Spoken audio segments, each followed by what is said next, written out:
Bonjour les amis, je suis avec Caroline Vlominck. Bonjour Caroline. Bonjour Audrey. Ça va Caroline? Ça va très bien. Alors oui, vous allez me dire que j'ai rencontré Caroline il n'y a pas longtemps, mais depuis lors, il y a eu plein de choses dans la vie de Caroline qui justifient, mais franchement, que je revienne la voir.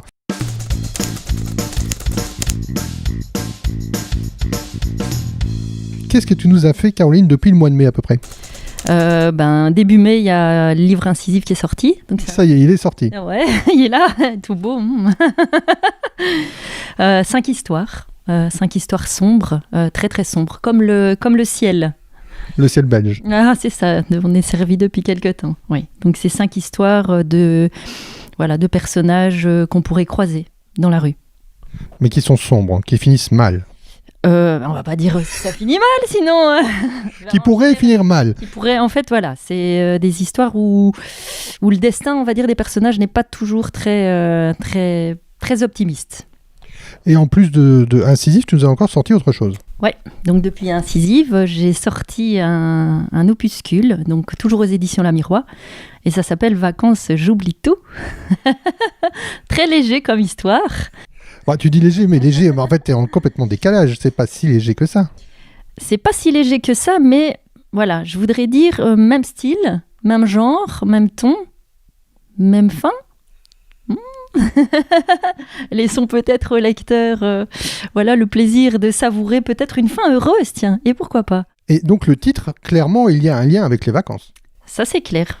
C'est un texte qui aborde les vacances, l'envie d'être en vacances après, on va dire, des péripéties de la vie. Est-ce qu'on peut dire dans les péripéties de la vie que tu parles de maternité ? Bien sûr, oui. Ça parle d'une maman qui a quand même pas mal de difficultés à tomber enceinte, et puis les aléas de la vie qui suivent, avec plein de joyeuseté obstétrique.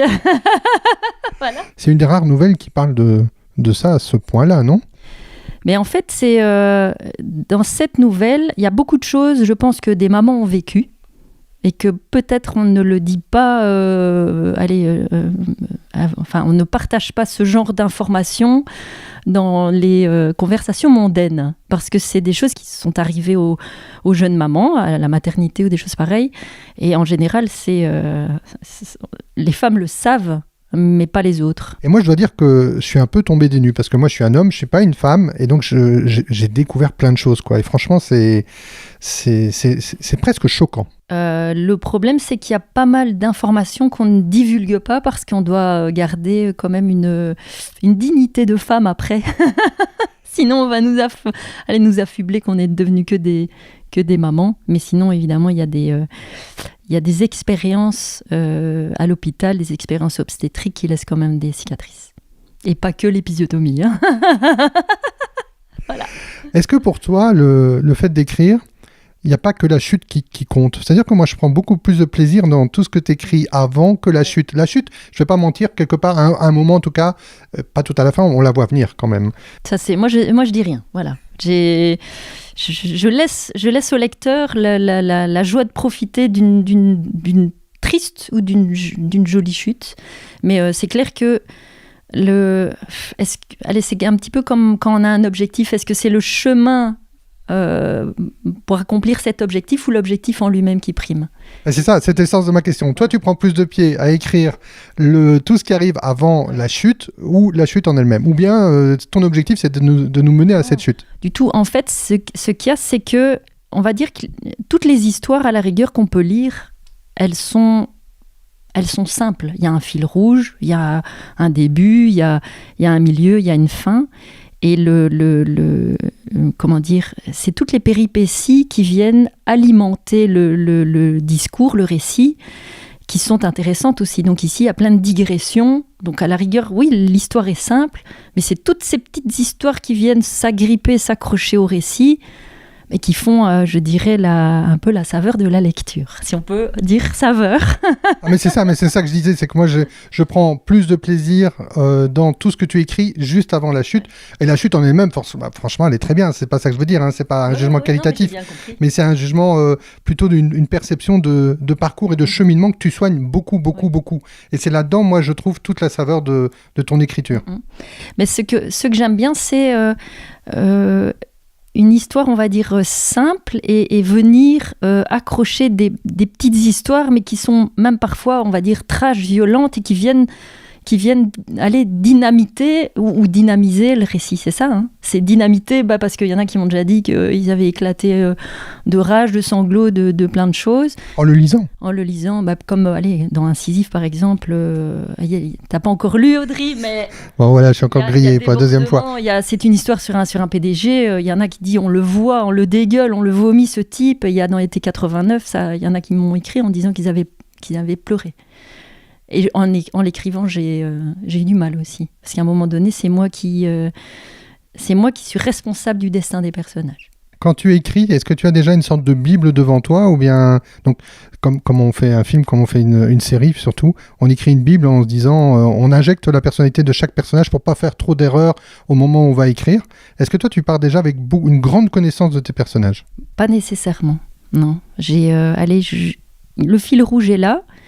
Et après, je me mets dans la peau des personnages. Je me dis, voilà, c'est une femme, comment elle réagit. Elle est face à un homme, comment il réagit. Et j'essaie de me plonger, comme je suis une femme, j'essaie de me plonger alors dans la vie d'un homme et comment il pourrait réagir par rapport à certaines réactions. Et est-ce que pour toi, donc, dans ces réactions, etc., tout va vers le trash un peu, tout va vers le difficile, le dur ?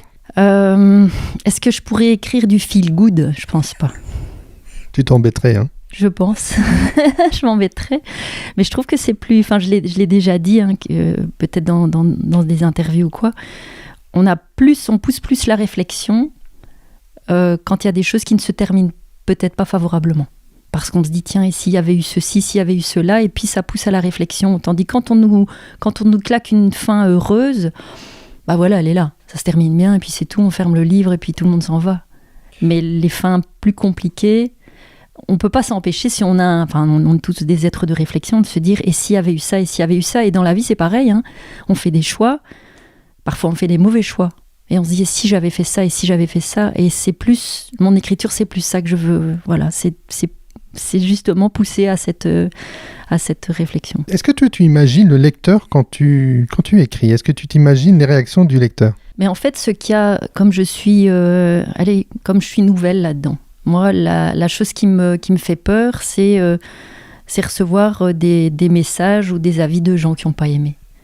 Donc voilà, ce serait ça qui me fait peur. Ça ne m'est pas encore arrivé, peut-être si une fois, j'ai eu une fois un message, mais c'est plus ça que je crains, c'est de décevoir. De décevoir parce que, je ne sais pas comment expliquer ça, mais je veux donner du plaisir, donc je serais déçue de ne pas donner le plaisir au prorata de ce que les gens ont donné pour acheter ce livre. Si on achète un livre, c'est pour vivre une expérience quand même favorable.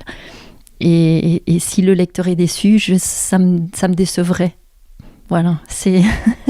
Caroline, elle est hyper touchante. Moi, j'ai la chance d'être à côté d'elle à quelques centimètres et voilà, elle me prend complètement dans les sentiments, quoi. J'ai pas envie de pleurer, hein, c'est pas ça, mais t'es tellement investie dans ce projet.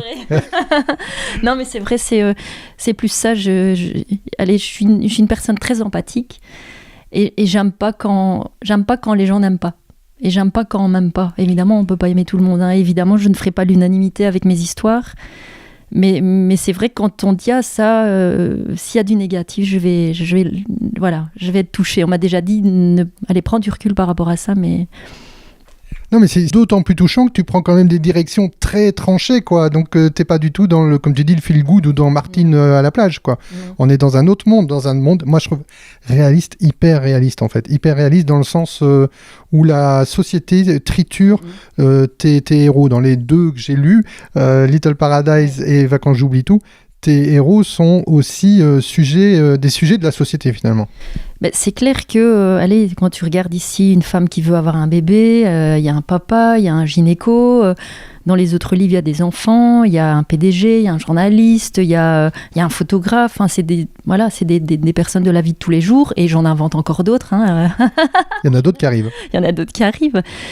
Mais tu vois, je me disais aussi, quand j'ai été interviewée plusieurs fois, et parfois quand l'interview est terminée, je me dis, merde, j'aurais dû dire ça. Et à un moment donné, on m'a dit, est-ce que vous ne trouvez pas que ce que vous écrivez est violent ? Et quand j'ai eu terminé de répondre, je me dis, j'aurais dû dire, mais c'est pas ce que j'écris qui est violent, c'est le monde qui est violent. On ouvre la télé, c'est violent. Les licenciements, c'est violent. Le changement climatique, c'est violent. Les révolutions, c'est violent. La destruction, qu'elle soit orchestrée par des politiques radicalistes ou extrémistes ou des choses. Il y a que de la violence. Il y a des jours avec les enfants, je n'ouvre pas le journal parlé parce que je me dis, merde, qu'est-ce qu'ils vont encore nous mettre comment ils vont encore nous saper le moral? Et les histoires, à la rigueur, je ne sais pas qui est le plus violent des deux. Est-ce que c'est le monde qui m'entoure ou est-ce que c'est moi qui le raconte? Je ne sais pas. Tu dis que la société est violente et toi, finalement, tu relates cette société violente. En tout cas, tu en extrais des éléments.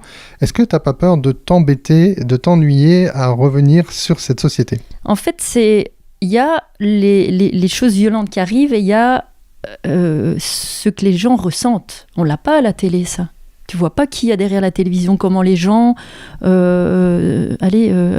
digèrent ces informations. Quand tu croises une personne dans la rue à qui est arrivé un malheur, un accident, un truc, un licenciement, c'est en parlant avec les gens que tu as le ressenti de ce que peut créer une situation chez ces personnages. Et moi, c'est plus ce côté-là que j'ai. C'est des humains qui vivent des situations qui ne sont pas agréables. Par rapport à ton style, un style qui est quand même très direct, un style qui pour moi, alors c'est le souvenir que j'en ai des 2 livres que j'ai lus, c'est à la fois tu mêles les idées et les actions, il n'y a pas vraiment de séparation entre ce que je pense et ce que je fais. Comment ce style t'est venu à l'écriture ? Je sais pas trop, j'écris, est-ce que j'écris comme je parle ? Non, sans doute que non, mais est-ce que j'écris comme je pense ? Peut-être que oui, parce que moi je suis une fille qui pense beaucoup, qui se met beaucoup à la place des autres et qui choisit toujours ses mots pour ne pas... peut-être pour ne pas oser dire, pour ne pas blesser, pour éviter les conflits. Mais ça se mélange là-dedans. C'est pas parce que je dis pas que je pense pas. Et je pense que je suis aussi comme le commun des mortels, c'est que tout on dit pas parce que c'est pas socialement acceptable. On peut pas dire des choses que j'écris. Par contre, dans le livre, c'est plus socialement acceptable parce que c'est pas divulgué sur la place publique. Les gens lisent et ça reste contraint dans des pages. Et c'est ça, à la rigueur, on peut se permettre dans un livre de ne pas avoir de filtre. Ce qu'on ne peut pas avoir dans des discussions, justement, ou dans des disputes. Ici, il y a des disputes. Elles seront sans conséquence. Moi, je déteste les disputes, donc j'aime pas les conflits, donc je préfère me taire et c'est peut-être quelque chose qu'on m'a souvent dit, mais parle, exprime-toi, dis quelque chose, et ça c'est peut-être, est-ce que l'écriture est un exutoire pour moi, peut-être? Ce que j'allais dire, tu te rattrapes bien là. Maintenant, je voudrais quand même dire un truc, l'écriture, comment je pourrais la qualifier? Elle est viscérale. Ah. Voilà, c'est ça. C'est tu te fais mal, quand t'es tout seul, tu dis putain merde, fais chier, je me suis fait mal, et tu dis pas zut, non. Et c'est un peu ça. Et alors c'est paradoxal parce que ça donne à la fois un style cinéma, finalement, on est très pris dans le trip, un peu 24 heures chrono, enfin en tout cas dans le dernier, moi j'ai vraiment été pris dans le film, même si finalement c'est des examens médicaux, mais enfin on s'arrête jamais, on est relancé et il n'y a aucun détail, enfin moi j'ai trouvé... Qui t'embête. Oui, aucun détail qui m'embête, et surtout aucun détail de la vie de tous les jours, on peut encore s'imaginer 1000 trucs sur la personnalité et sur l'environnement des gens, pas sur ce qu'ils font, pas sur le fait qu'elle ait des soucis pour être enceinte, mais par contre sur sa vie à côté, et donc ça je trouve que ça se rejoint, c'est marrant ce que je veux dire, mais ça se rejoint de la radio et du podcast. Parce que finalement, l'imagination avec ton écrit, avec ton récit, elle fonctionne encore drôlement. Et ça, c'est chouette. Ça, c'est chouette parce qu'on peut vraiment se perdre. On n'a pas tout le détail de elle avait les yeux bleus. Enfin, si, peut-être qu'à un moment tu parles des yeux bleus, ça je sais plus, mais on n'a pas le détail de comment elle avait ses cheveux. Enfin, on n'est pas dans du détail à outrance. C'est pas de la contemplation. Mais en fait, j'ai lu beaucoup. Il y a parfois des livres où je me lasse. Je vais pas dire je m'endors, mais trop de détails. Moi, je suis pas fan. Voilà, je ne critique aucunement l'écriture des gens ou ce que lisent les lecteurs, mais moi, je veux du rythme. Voilà. Moi, j'adore le cinéma, et je suis une hyperactive dans ma vie en général, donc il faut que ça avance, quoi. Il faut que ça avance. Et c'est ça, c'est le donner envie au lecteur d'avancer et de finir l'histoire. C'est ça. Pour l'instant, tu as écrit, il me semble, 3 ouvrages, plus la participation à un ouvrage collectif, plus les Madame Irma, dont on ne parle pas aujourd'hui. Mais les Madame Irma, moi, je vous conseille aussi d'aller les voir. C'est complètement déjanté, délirant. C'est par là que tu as commencé, d'ailleurs. Mais on en a déjà parlé dans Nouveau Siècle. Mais au jour d'aujourd'hui, est-ce que tu écris encore? Et qu'est-ce qu'on peut attendre de Caroline Vlominck? Pas forcément pour la rentrée, parce que la rentrée, c'est demain. Non, c'est trop... mais pour l'année prochaine, par exemple. Eh bien, voilà, pour le moment, j'ai écrit des nouvelles. Des petites nouvelles et qui peut-être auraient pu en faire des petits romans comme certains l'ont dit. Donc ici, je travaille à quelque chose de plus épais. On va dire ça comme ça. Sans aucune prétention. Parce que je ne sais pas si j'y arriverai, on verra. Mais voilà, j'ai commencé un roman, on verra. On verra. Est-ce qu'on peut envisager que tu reprennes une ancienne histoire pour l'étendre? Est-ce que c'est jouable? Non. Il n'y a pas d'appel là-dessus. Non, il n'y a pas. Je pense pas qu'on puisse. Et ce serait même malhonnête en fait, de prendre une histoire et de la gonfler et d'en faire quelque chose de plus long. Je pense que moi, je pense pas que j'y arriverai, parce qu'il y a une dynamique qui est là au moment où on l'écrit, et venir truffer pour gonfler. Non, je pense que ce serait comme mettre de l'air dans les glaces qu'on vend, donner du volume. Non, je pense pas. Caroline, si tu devais donner envie au lecteur qui ne t'a pas encore lu de te lire, qu'est-ce que tu lui dirais? En fait, pour répondre à ta question, Audrey, il y a beaucoup de gens qui ne lisent pas. Énormément de gens qui ne lisent pas. Et pourquoi les gens ne lisent pas?